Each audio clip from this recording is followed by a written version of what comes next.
Hello, hello, hello. I do hope people can hear me. Welcome. You're here to support Drop first, Watson second. Ha.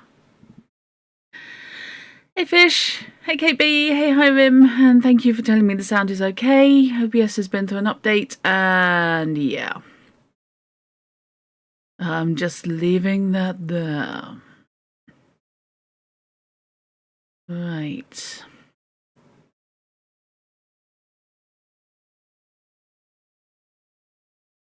Okay. Come on. No.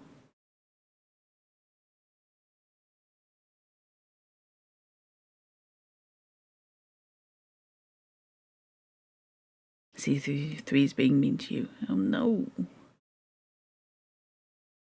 Okay. I'm sorry CC3 is being a pain, Fish. Hope not fatally. And hire him. Okay. Emotional support. Good for you. I'm glad everybody can hear me. Get my phone out of the way. Having now remembered to mute it. Right. Been a while.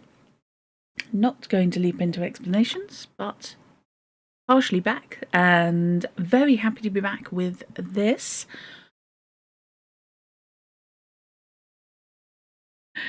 You made a stupidly large quilt. Ah! That's some impressive stuff. I am genuinely impressed by people who are that good at fibercraft. I do not have the patience or the skill. I have tried. Okay, so we are motoring along in Watson is Not an Idiot by Eddy Webb, used by the kind permission of the author. So, we're still in the adventures of Sherlock Holmes. And we are moving on now to the 1892 Adventure of the Noble Bachelor.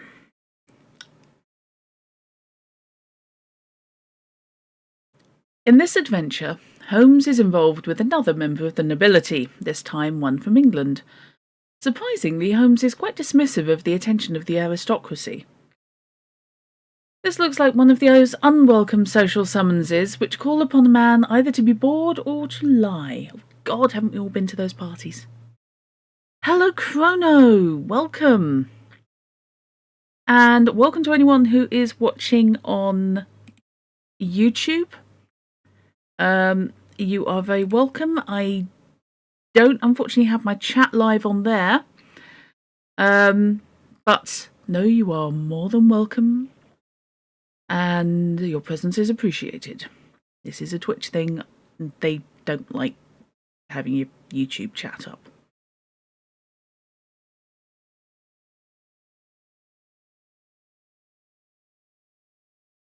Kate B, with your permission, I will share that in my channel in the Hint Discord, if that's okay.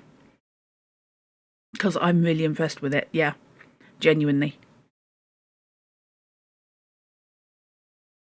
Maybe it's not fair, but this story is part of your evidence that Simons are generally awful. Perhaps there are nice Simons, but not this one. There are nice Simons. This is not necessarily the greatest example of a Simon.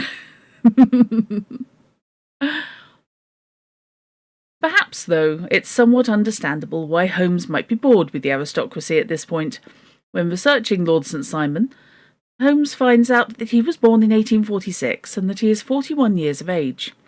This states the case either in 1887 or 1888, and thus at least several years after the start of Holmes's career as a consulting detective.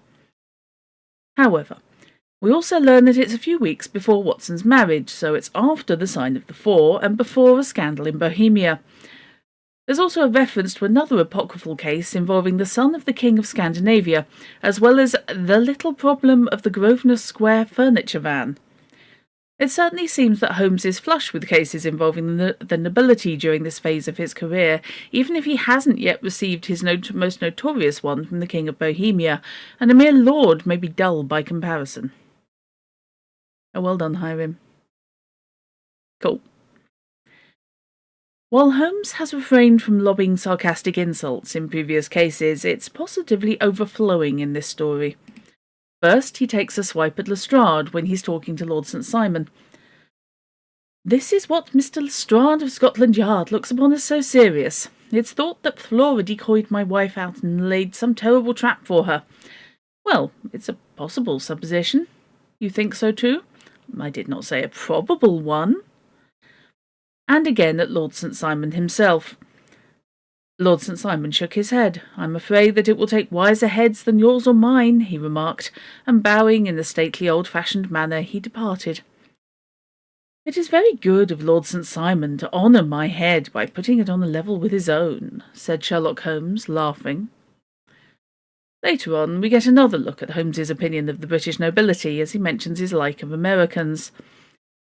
It's always joy to meet an American, Mr. Moulton, for I am one of those who believe that the folly of a monarch and the blundering of a minister in far-gone years will not prevent our children from being some day citizens of the same world-wide country, under a flag which shall be a quartering of the Union Jack with the stars and stripes. Yena. Interesting idea. Quartering being, oddly enough, a heraldic term. For those not in the know, which would mean that basically it would be 2/4 of the stars and stripes and 2/4 of the Union flag. Oddly enough, I was looking up some heraldic devices the other day, and I may possibly have a beginner's guide to heraldry listed. Let's just say I don't think it's going to be happening anytime soon.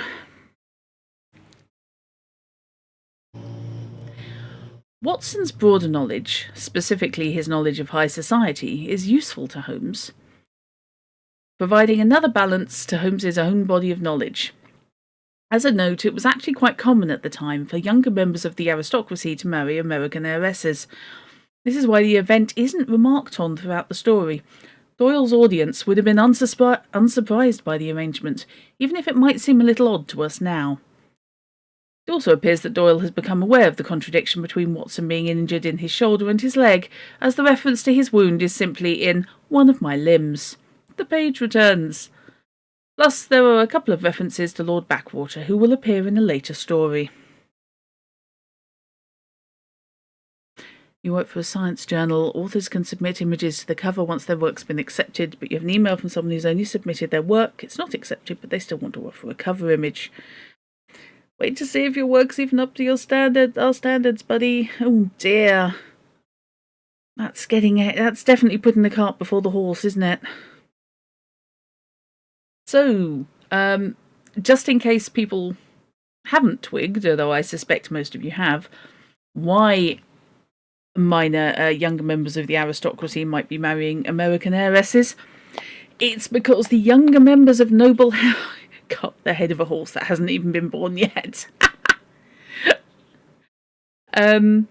Younger members of the aristocracy are unlikely to inherit very much in the way of money.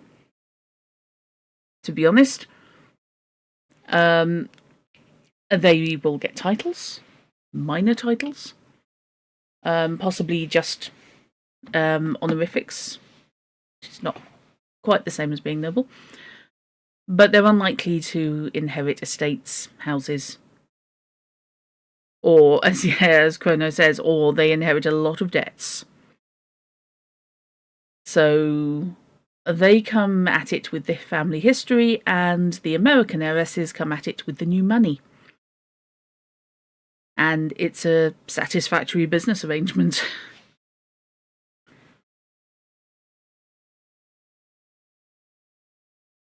Oh, that was disposed of quickly. Yes, Lord St. Simon is not... He's not actually a bad person, but he's not a great one in The Noble Bachelor. He's a bit of an idiot, to be honest, and very self-centred. But again, this is one where there is no murder involved. And you can sort of see his point being a bit miffed, but he really doesn't have much in the way of grounds to get irritated by. Woodhouse played on this to good effect with Chuffy. Oh gosh, yes. That's, yeah. I hadn't actually considered, by the way, some P.G. Woodhouse, and now I kind of am. Okay, buzzing along. Again, 1892. The Adventure of the Bevel Coronet. Here we have another story about a jewel theft, and the story launches right into things. Doyle is becoming increasingly comfortable with focusing on only the details that matter in the stories, which is more of a modern literary technique than a Victorian one. In this story, you see the use of a plot device which would later be called a MacGuffin, i.e. something that drives the characters involved to extremes and therefore acts to drive the plot. A classic example of a MacGuffin is the Maltese Falcon in the movie and novel of the same name. While an object that motivates the characters in the story is hardly new, indeed that's the central formula in most jewel heist stories established in Wilkie Collins' highly successful novel The Moonstone 24 years previously, what likens it to the later MacGuffin concept is that the nature of the central object isn't explored all that thoroughly. In this case, we're told that the beryl coronet is owned by someone who is a name which is a household word all over the earth, one of the highest, noblest, most exalted names in England, and that it's one of the most precious public possessions of the empire. But that's about it. But it doesn't really matter, because the story isn't really about the coronet. It's about the people around it and what they do to each other to get it. In that respect, this is one of the most noir stories in the Holmes canon. As for timing, the story appears to not predate, that's a different word altogether. The story appears to attack the sign of four. The story appears to predate the sign of the four only because Watson says that he is looking out of our bow window in Baker Street. In later stories, you may notice that Doyle is putting in less specific details, possibly in order to avoid introducing new continuity errors, and yet Holmes shows that he doesn't have the strength to bend a golden coronet, even though in The Speckled Band he was able to unbend an iron poker, so it's not a perfect system. On the other hand, the last story in the book is believed to be the first time that Doyle decided he was done with writing Sherlock Holmes, so it may have been more a case of writer fatigue than any interest in continuity. That's what editors are there for. Yes. Yeah, I feel that a developmental and continuity editor, proofreader, would have done the job, but yes, definitely an editor.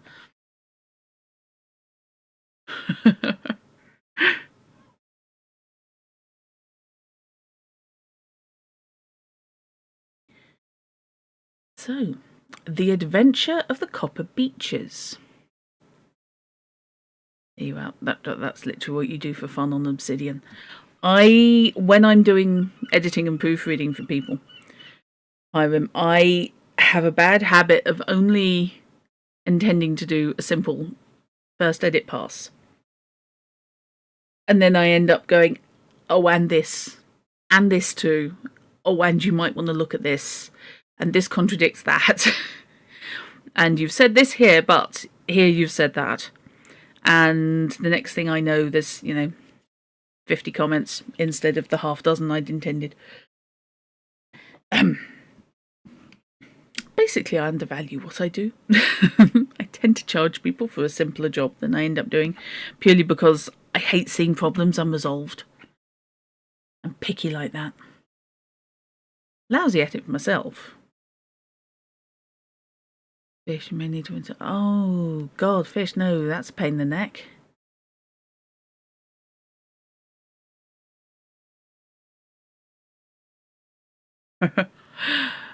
Yeah, Hiram, I've got to learn to do that.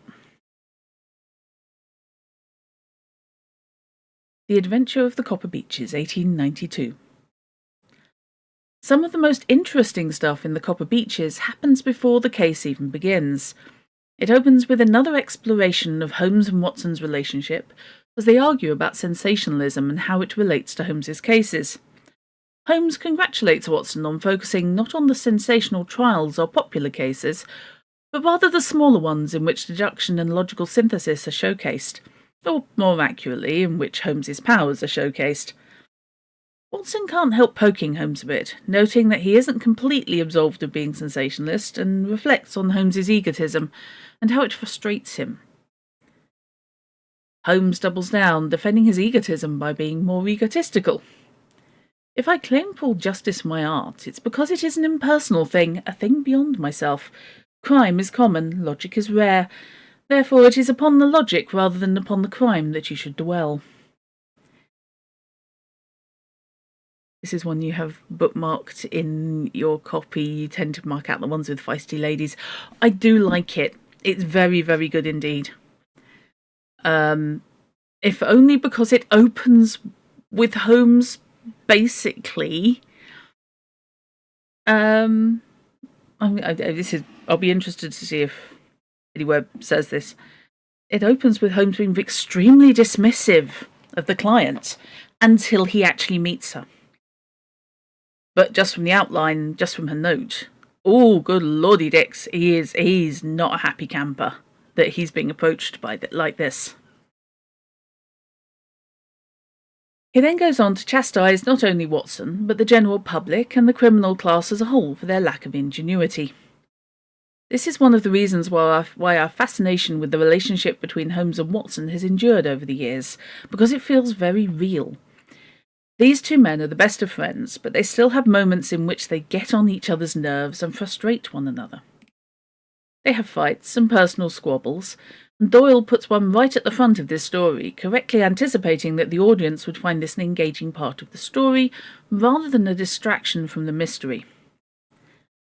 At this point, we're starting to see that Doyle realises his readers are just as interested in insights into Holmes and Watson as they are in the cases of the details of the extraordinary cases Holmes is involved in.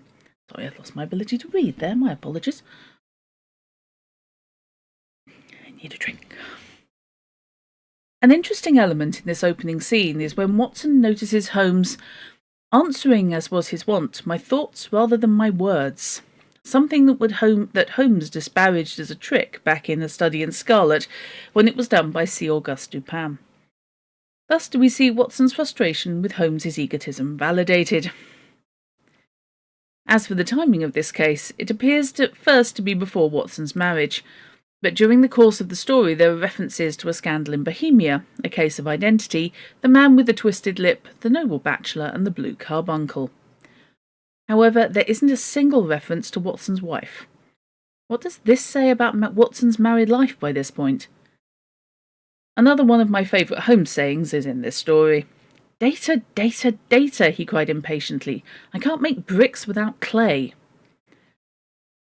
During the case itself, Holmes makes a deduction about how the disposition of children can reflect the disposition of the parents, even though formal scientific study of developmental psychology didn't start until the early 20th century. Again, Doyle's medical background and his own keen sense of observation lend a level of scientific authenticity to his stories, even before there was a rigorous understanding of such concepts. Another interesting structural note is that we actually learn the answer to the mystery long before the end. Confirmation of the answer and some of the details of the story are left for the denouement. It is fascinating, the actual story, although I do feel that there is a quote from Holmes that I think he probably should have said to his client rather than to Watson after she left, which is that it is not a position he would like a sister of his to take. The plot being that a governess who has lost her job because her client moved abroad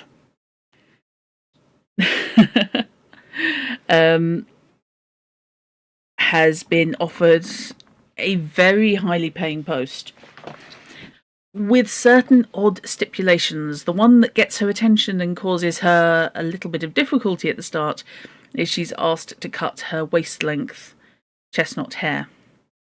Very, very short. And this starts ringing bells for her. And it's a very modern take, because when she comes back to her apartment, after her little room, after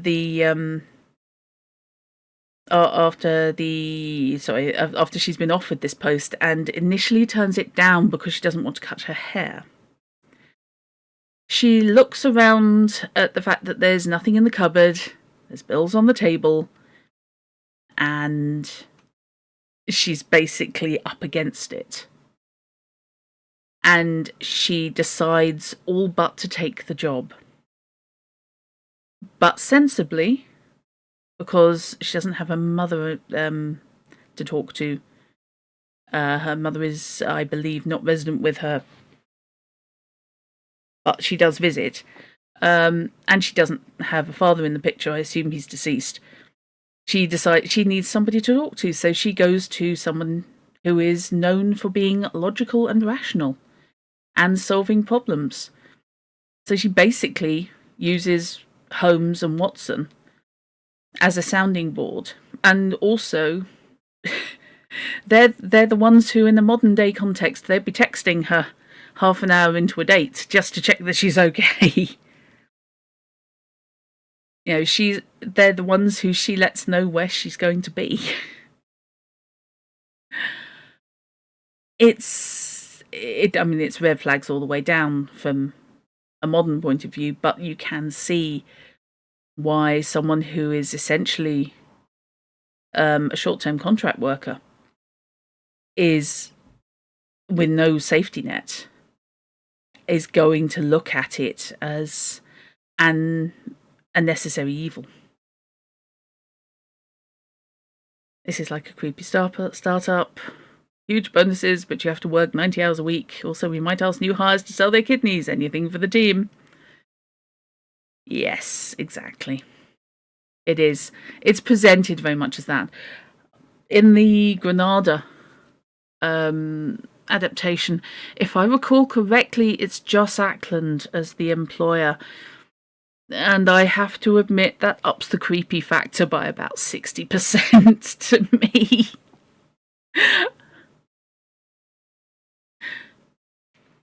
I believe I have read the Copper Beeches.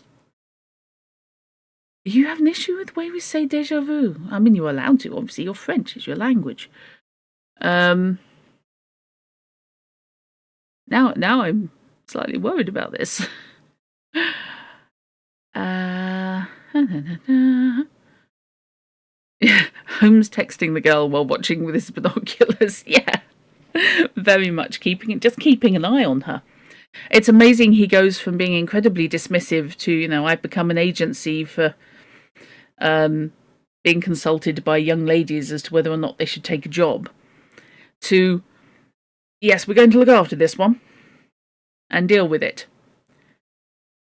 And yeah, Fish, Ackland is wonderfully creepy from the get-go. Absolutely, you just know you wouldn't. Your drink would stay covered at all times. Okay, but I digress. And back to the text. Why I'm so hard on Doyle at times.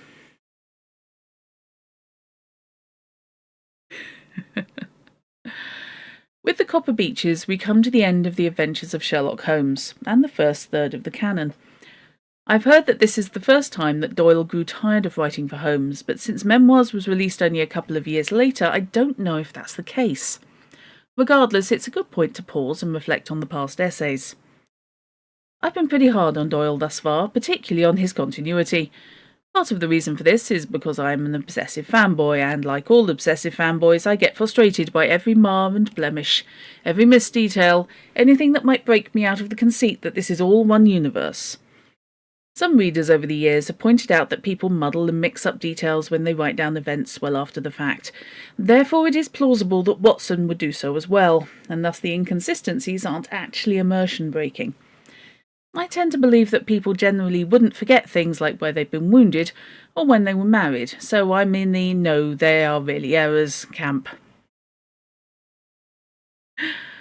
Oh yes, Hiram. No, I can totally understand that.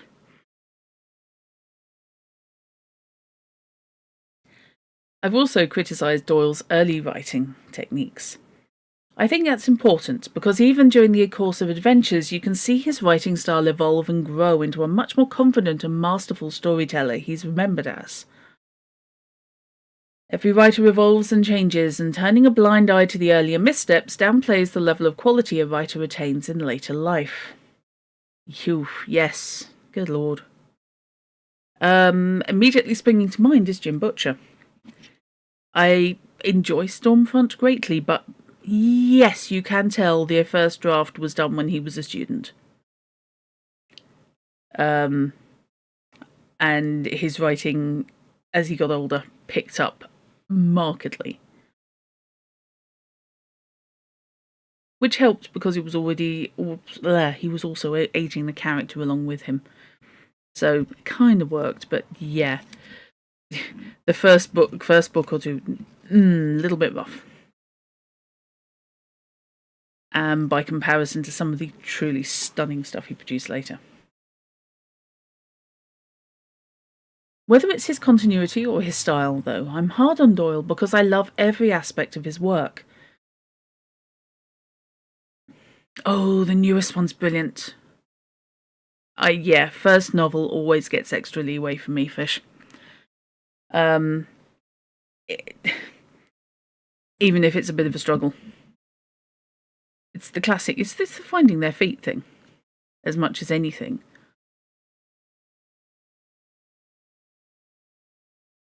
Where are we?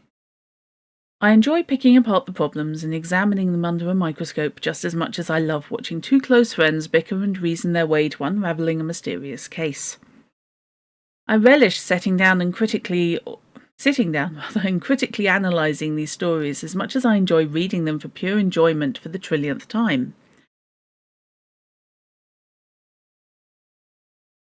Each hits a different part of my brain, but it's all part of my love for Doyle and his characters. You can't really stop once you start reading new fiction, so you have to wait until a Friday or a weekend, else you're trying to work after reading well past midnight, which gets a lot harder after you hit 40. Yes, I would not know anything about that. Oh yes, Fish, that's why you bought 2 Terry Goodkind books before declaring undying hatred for him. No, totally agree with that. Completely. And yeah, I have to say, as seen on Book Talk, no, it's not a recommendation for me. I'm not saying it's automatically bad, I'm just saying it's not something that appeals to me. That won't be a factor that sways me.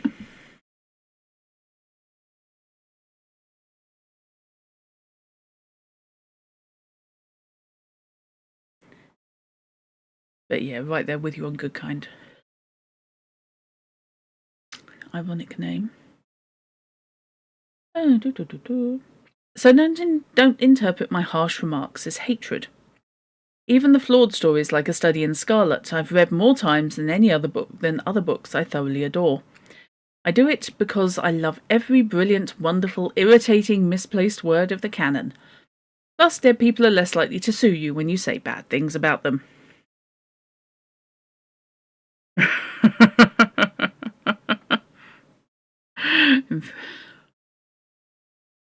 Absolutely, Fish. He was MAGA before MAGA was a thing. 100%. That's Terry Goodkind, not Arthur Conan Doyle. So, moving on to the next collection, which is The Memoirs of Sherlock Holmes.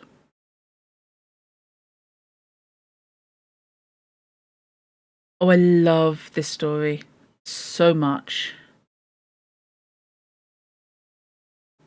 Hiram, you missed absolutely nothing. Trust me. So it's Silver Blaze, 1892. Now, this is a personal favourite of mine.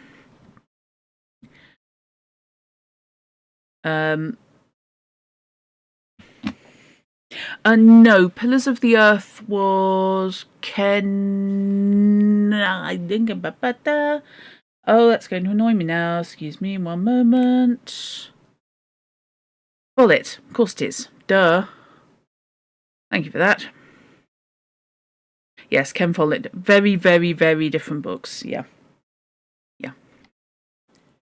Terry Goodkind, a little bit too keen on torture for me in his books. There are some things you do not need in order to justify somebody being reprehensible. I need to actually read Pillars of the Earth. I do have a first couple. I've got that and the sequel. And I need to read it, but I do have it both in Dead Tree and ebook. Dead Tree is actually quite intimidating because it's about 3 inches thick. You have it on Audible as well. Ah, right, okay. I think that might have to go get bumped on my list because I've literally heard nothing bad about Ken Follett and Pillars of the Earth. Okay. Silver Blaze is one of the most well-known stories in the memoirs of Sherlock Holmes, primarily due to the famous line about the curious incident of the dog. Oh, gosh, Lord, this is one of those where people don't realise where it came from. Is there any point to which you would wish to draw my attention? To the curious incident of the dog in the night time. The dog did nothing in the night time. That was the curious incident, remarked Sherlock Holmes. In fact, this quote is so popular that people often assume it actually shows up in completely different stories instead of this one. Usually The Hound of the Baskervilles, another story involving dogs on the moors, but in a very different way. For all the popularity of this quote, the story isn't the best representation of Holmes's skill. Pardon me.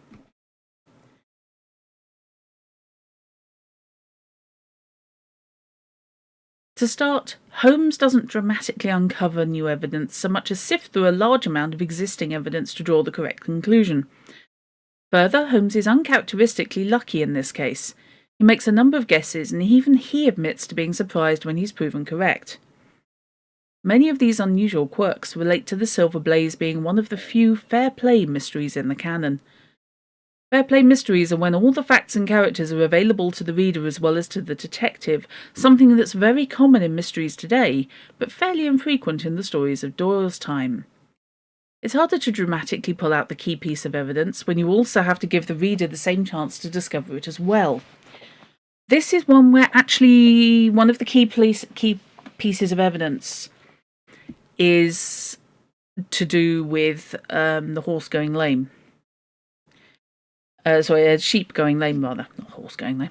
And honestly, when I started reading Holmes, my mum was absolutely red hot on that because she was very much into sort of ponies and horses as a kid. The plot point used in Silver Blaze was something that she was very aware of and was absolutely... Apparently she nailed it straight away when she first started reading it as a kid. So that was nice to hear. That was an interesting thing. It was something I hadn't actually heard of initially.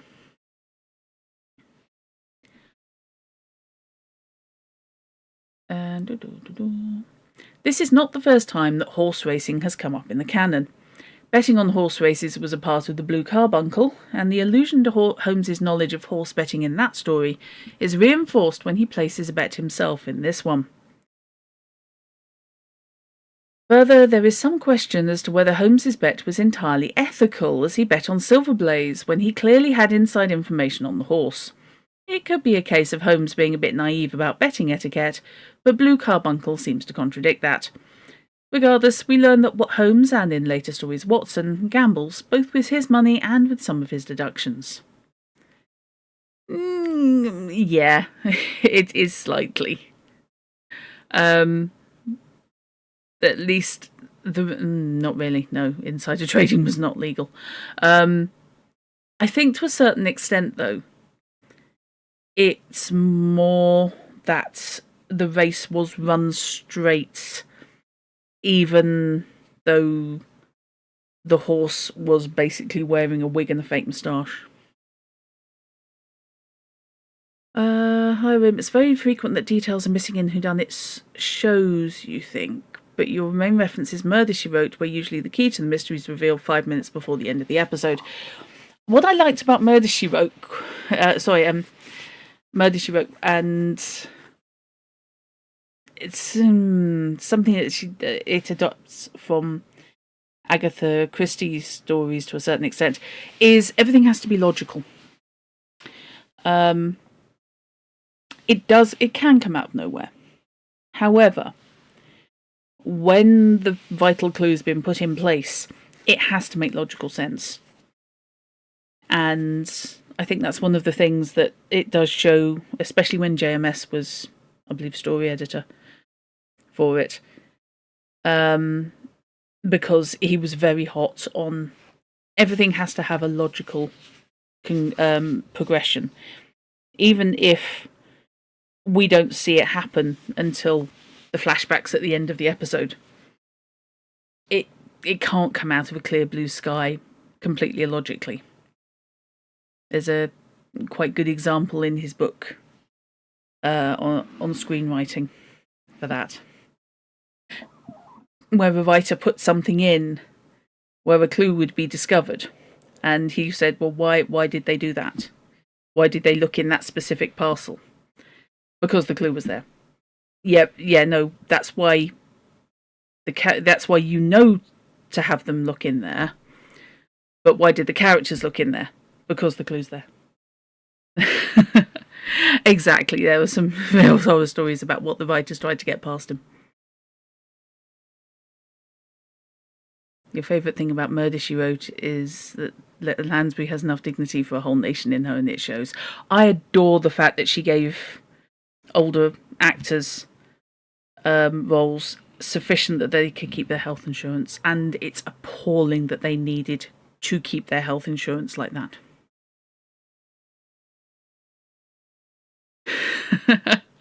I have a bias in favour of the show story editor. Yeah, I do. Sorry. Yes, I acknowledge that. I kind of worship at the altar of JMS. Brilliant writer.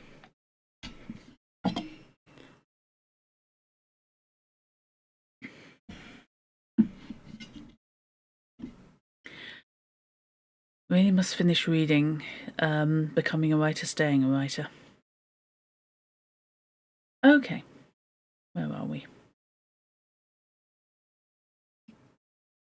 We also meet a new Scotland Yard inspector. Well, technically it's a new Scotland Yard inspector, of course. And one of the most talented, Inspector Gregory. Holmes considers Gregory to be an extremely competent officer, lacking only in imagination. Gregory does prove to be quite clever, as well as diligent about preserving evidence. Gregory's also very respectful of Holmes's methods. As for the chronology of this case, Holmes and Watson are talking over breakfast at the start of the story in 221b, which implies pre-marriage, since it's more likely that they would be having dinner or supper if Watson were visiting.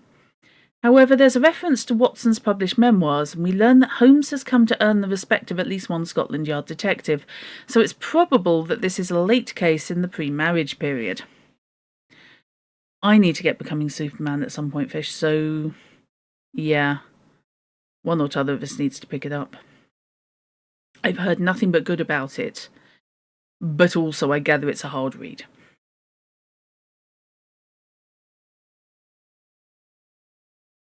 Holmes is uncommonly modest in this story.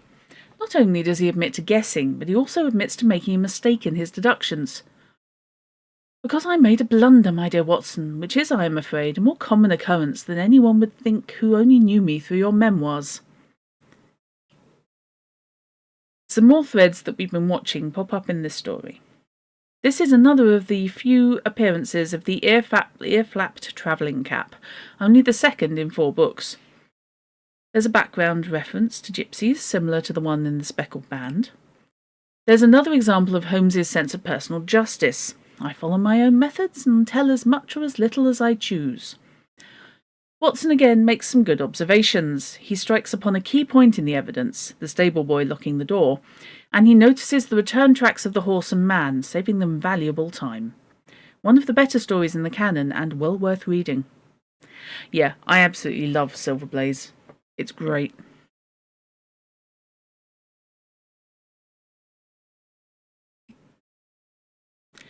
A quick note.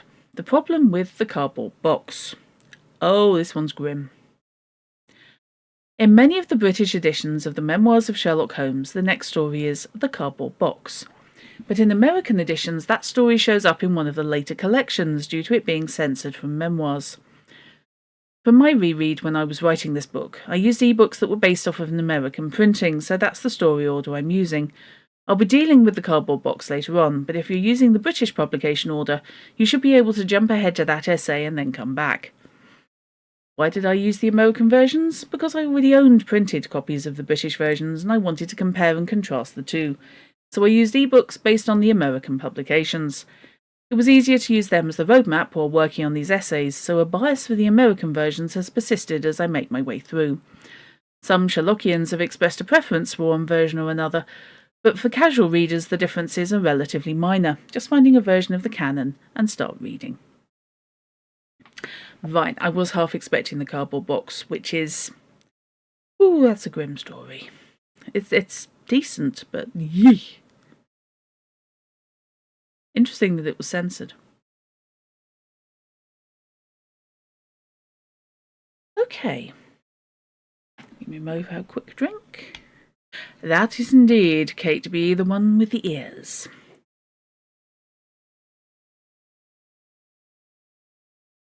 Fish, if I recall correctly, the audiobook to Becoming Superman is read by Peter Jurassic, isn't it?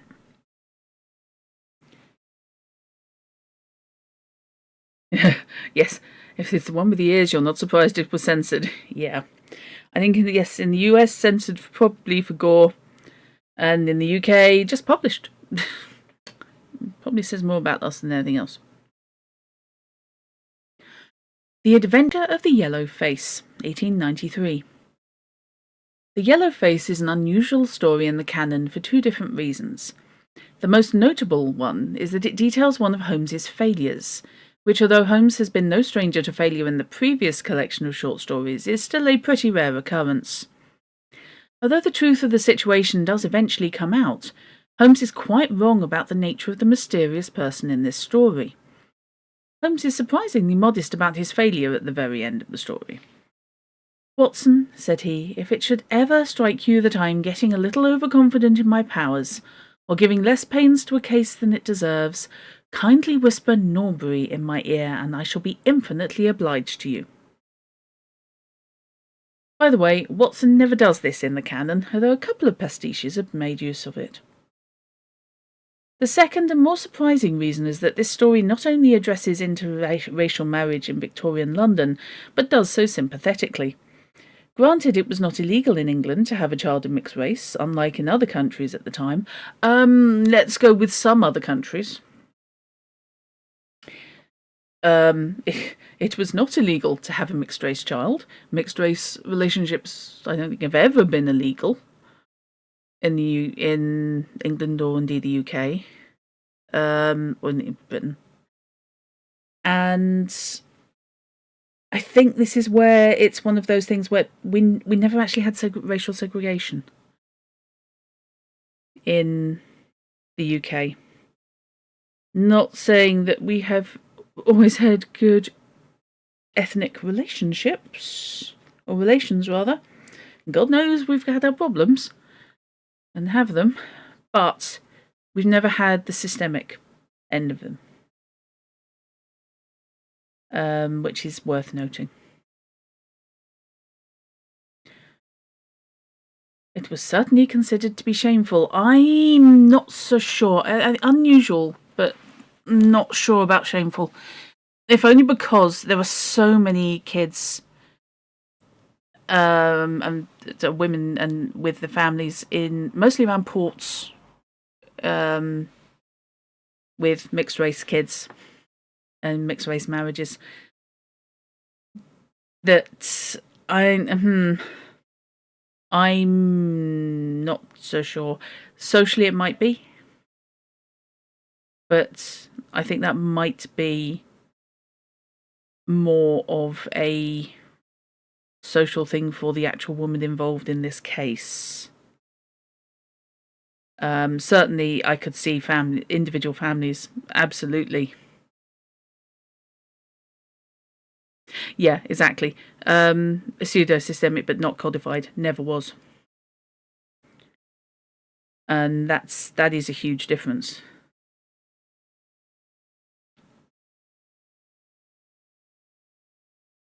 There we go. Mrs. Munro claims she cut herself off from her... Okay, pick a tense and stick with it. Mrs. Munro claims she cut herself off from her race in marrying a black man. Sherlockian H.W. Bell points out that Georgia's laws at the time did prohibit such marriages, even if England did not. But Doyle doesn't hold back from painting the situation as anything but loving and accepting. Oh, is she American? Oh, now I'm trying to remember. I have a feeling, actually, the woman may be American. It's not one of the ones I reread often. Just purely because I tend not to end up cruising the middle ground of memoirs.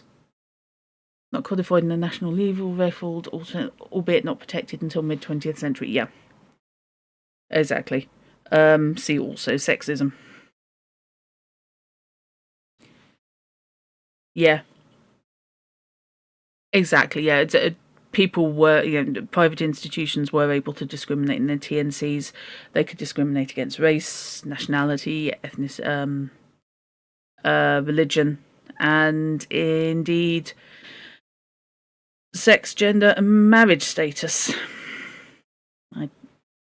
Even when I was early in the workplace, I was asked in interviews, are you intending to get married? Are you intending to have kids?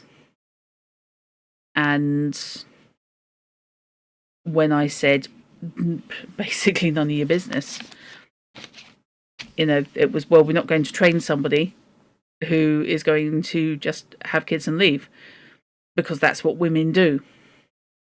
And this was said to me when I was like 17. So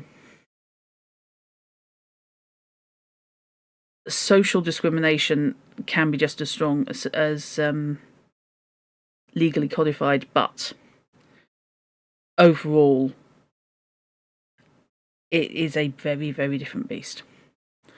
Looking at things like the Jim Crow laws in the US, it's just not, it's night and day. But yeah, I'm not going to say that the UK has no problems with racism. But it's not a comparable thing.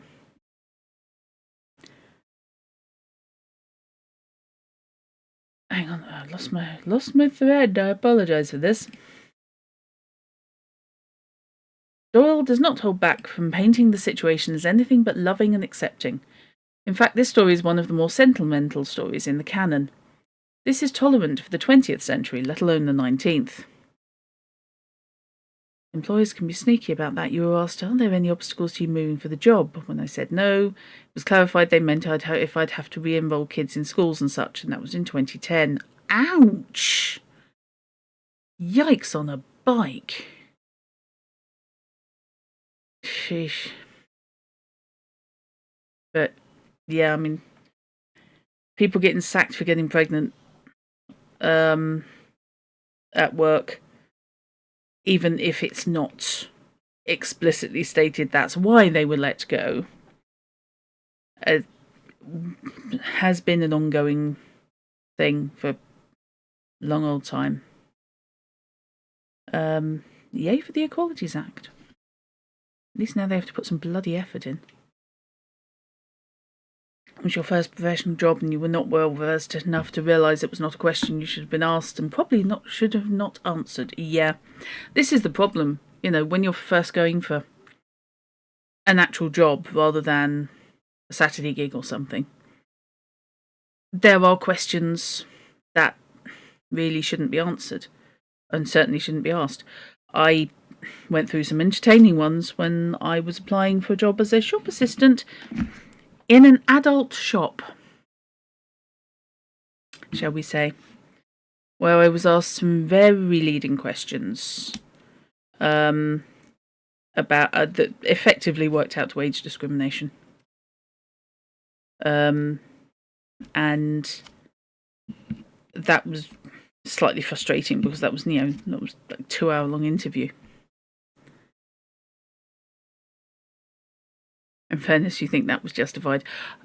I think asking based on you might face some tough situations is, and such as how would you react to XYZ, is one thing. However, then hiring somebody on the grounds that they were older and therefore not fanciable was straight up age discrimination with a side order of sexism. 2 hours for a shop. It was quite an extensive interview. I had to read their catalogue first. Okay. Hiring, not a big deal. I mean, with hindsight, I'm quite glad I didn't get it. Not all discrimination is bad. I don't know whether it would have worked out, but there was a slight element of, if you had made that decision already, why then did you make me go through the whole interview? These days in France, that's legally prohibited, and if you're let go, you're in your right to make them pay you big money for compensation and legal measures. Technically, yeah, UK as well. If you fall foul of the Equalities Act, then yeah, you will quite often be able to bring a case to tribunal. The only thing is, it can be expensive to get to an employment tribunal, and you have a very limited time from when you are dismissed. This is why everybody should join a union, because generally speaking, they will supply legal advice, they will supply a lawyer, and they will basically handle getting you into the tribunal, including certainly all the unions I've encountered, paying the tribunal cost up front for you if you can't handle it.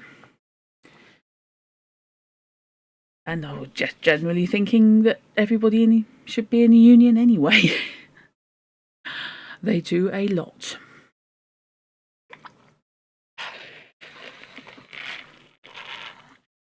Apologies.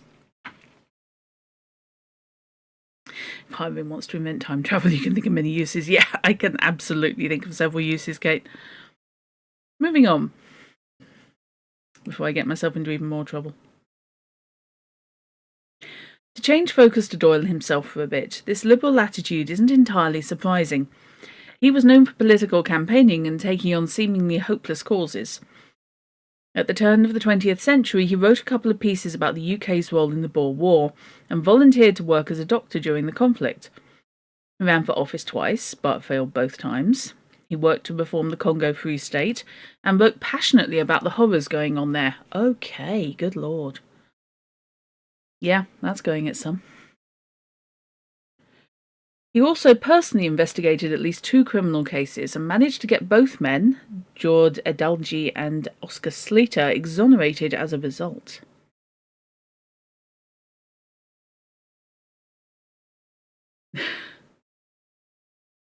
Doyle was a man of strong convictions, and those convictions come out in this story and in the character of Holmes and Watson, albeit in different ways. Switching back to canon watching, there's another great scene of physical object deduction. It's on the par with the blue carbuncle, although it doesn't really relate to the case at hand. This time, Watson isn't in awe of the deduction, but instead tries to reconstruct Holmes's work to limited success. Some of Watson's writing starts to show his own budding deduction ability.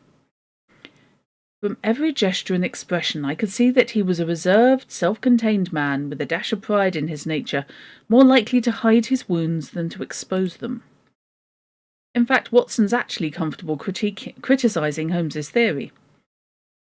What do you think of my theory? It's all surmise. On the other hand, Watson's more of an apologist for Holmes's drug use in this story than he was in earlier stories.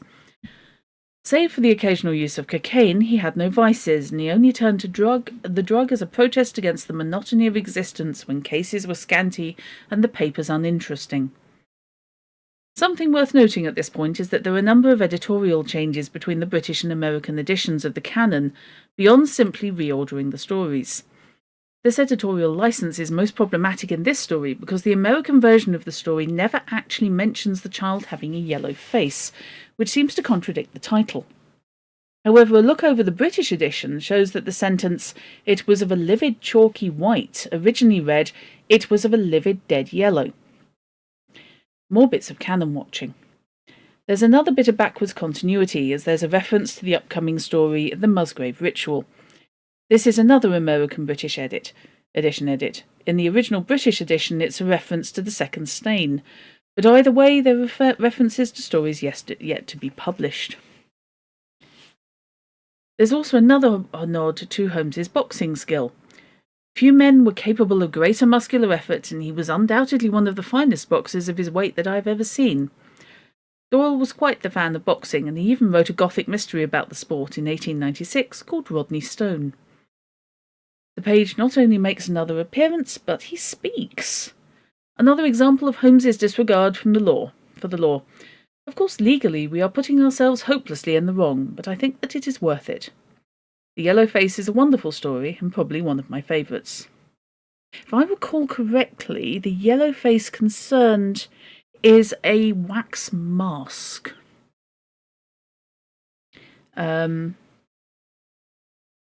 Which, when I first read the title, way back in the dim and distant, my brain went in a completely different direction. But it does make a lot more sense when you actually read it.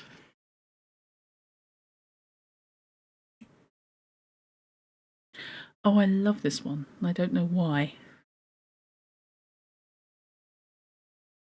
Where are we? I think I shall make this the last one. That's okay, chaps.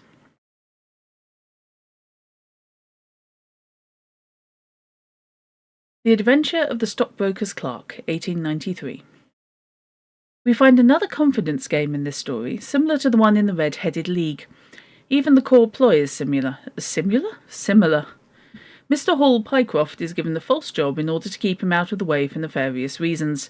There's a strangely 21st century tone to the story, as the case revolves around identity theft, and I'm surprised that the various modern forms of Sherlock Holmes haven't adapted it yet.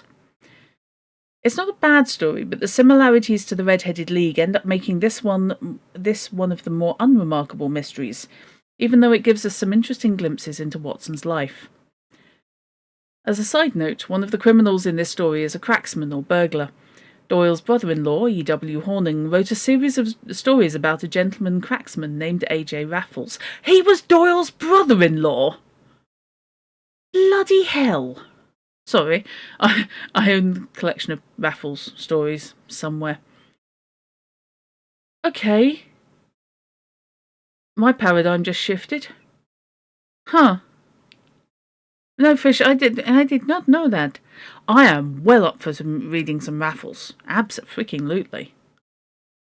Love Raffles. It's great. Also, I need to check who wrote The Baron and when they died.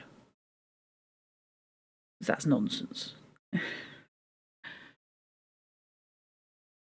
If you're interested, the first one's called The Amateur Cracksman.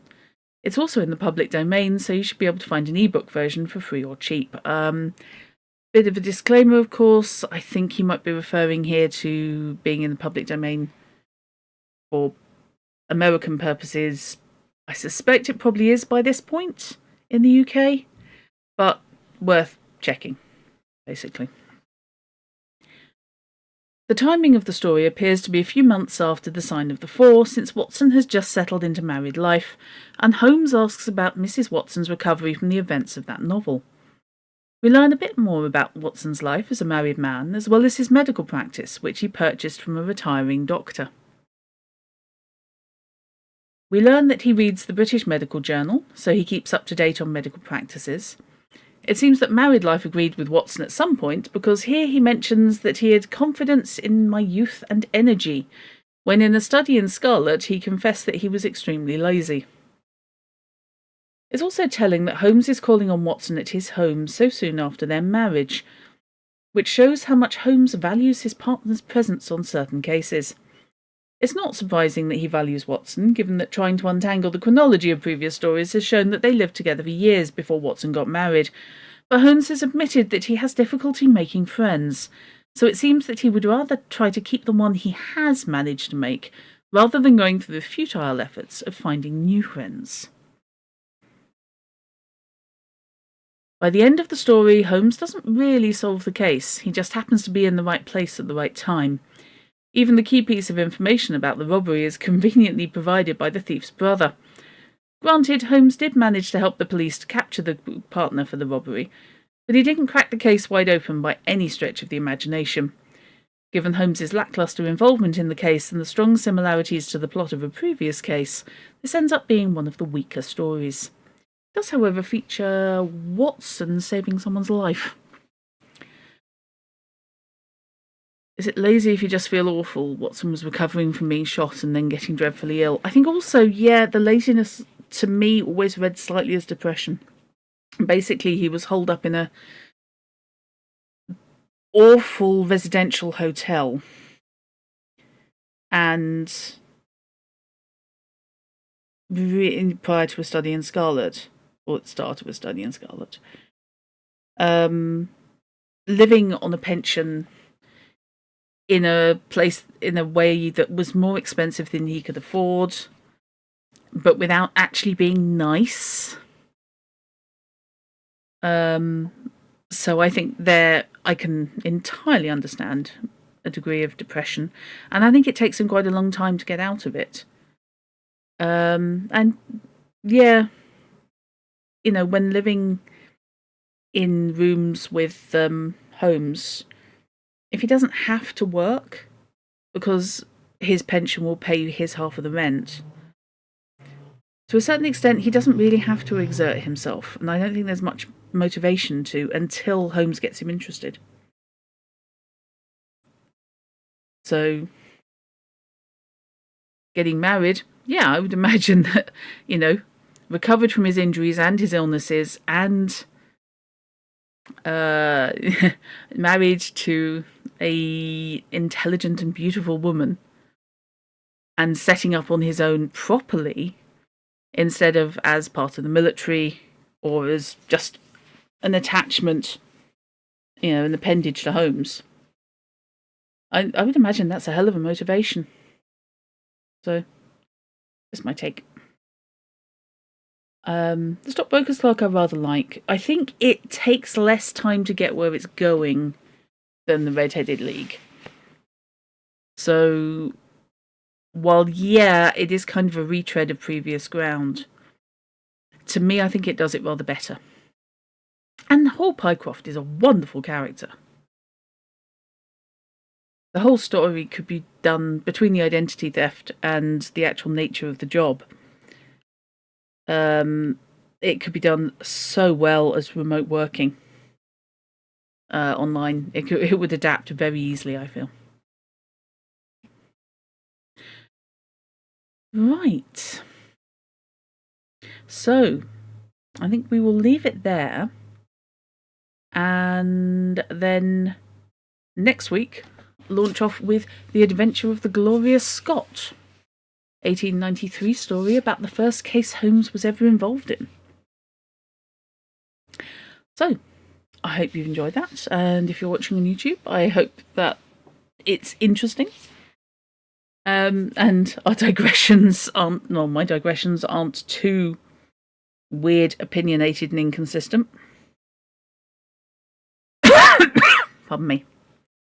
So, I hope to be back on stream on Thursday with Sniper Elite Resistance. And I will be back to this on Monday at 6:30 to 7, deciding when with the next section of this book.